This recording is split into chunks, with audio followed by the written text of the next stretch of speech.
Good morning, students of class 9. Previous class, chapter 2 polynomial we have started. Some important points I have discussed.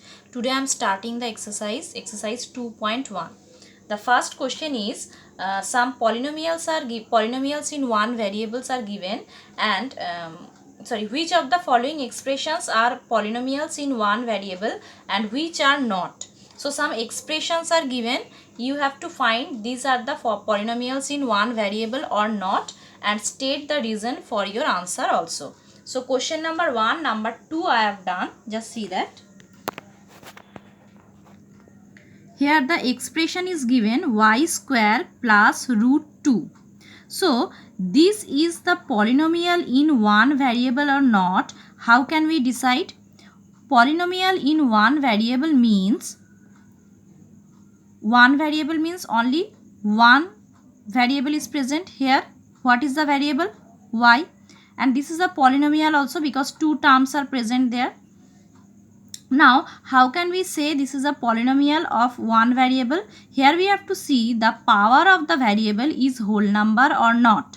So here power of the variable is a whole number. So that's why the answer will be yes, because the power of the variable is whole number. That means it is a polynomial in one variable.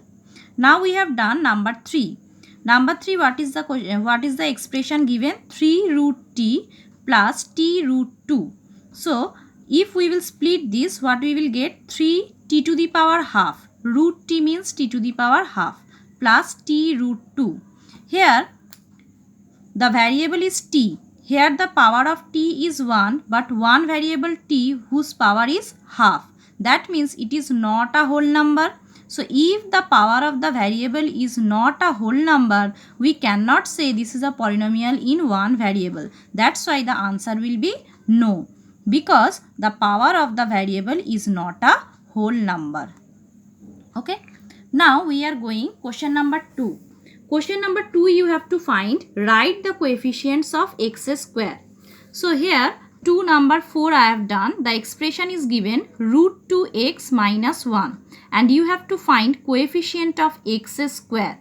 So coefficient of x square, here x square is present? No. That means coefficient of x square will be 0, because I have written here because x square is not present here. That things you have to not write, just for making you understand I have written here. Question number 3. Give one example each of a binomial of degree 35. You have to give one example of a binomial of degree 35. Binomials means two terms will be present, and degree 35 means maximum power will be 35. So I have given one example, x to the power 35 minus 4. This is the example of binomial of degree 35. Another example you have to write, that is monomial of degree 100. Monomial means only one term. So the answer will be x to the power 100. Degree is 100 means power will be 100. So x to the power 100, that is the next example. Now we are going question number 4. Number 4, write the degree of each of the polynomials. Here the number is given 3. This is a non-zero constant polynomial, and we know that non-zero constant polynomials the degree will be 0. Previous class we have done. Now question number 5, number 7 I have done. Classify the following as a linear, quadratic or cubic polynomial. Linear means what? The power of the variable will be 1. Quadratic means the power of the maximum power of the variable will be 2. And cubic means maximum power will be 3. So here I have done question number 5, number 7. This is given 7x cube. So here the maximum power is 3. So that will be cubic polynomial. Now we are going exercise 2.2. 2.2, question number 1. Find the value of the polynomial 5x minus 4x square plus 3 at x equal to 2. So this polynomial is given. In which way we will solve the sum? First we have to take this polynomial as f of x.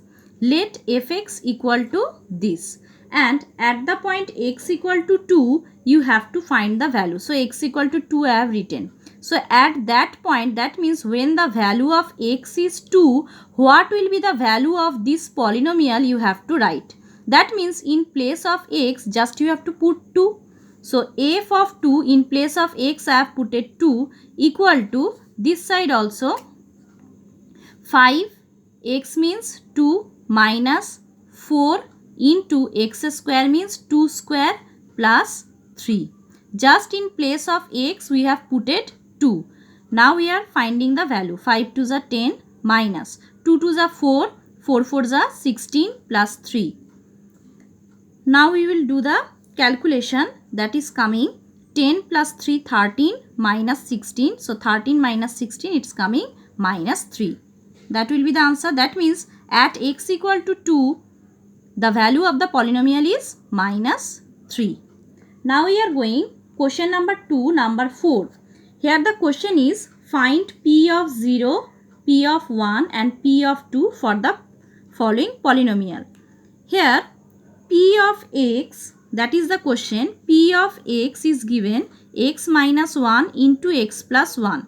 You have to find the value of p of 0, p of 1, p of 2. That means in this expression in place of x, just you have to put first 0, then 1, then 2. So first I have done p of 0. So it's coming 0 minus 1, 0 plus 1. That means minus 1 into 1 equal to minus 1. This is the first answer. Now p of 1. Again in this expression we have to put 1. So 1 minus 1 into 1 plus 1. 1 minus 1 means 0 into 1 plus 1 means 2. 0 into 2, 0. This is the second answer. Now p of 2 we have to find. Again in this expression we have put it p of 2. That means in place of x 2 we have put it 2 minus 1, 2 plus 1. So 2 minus 1 means 1 and 2 plus 1 means 3. 1 into 3 it's coming 3. This is the third answer. Okay, today up to this.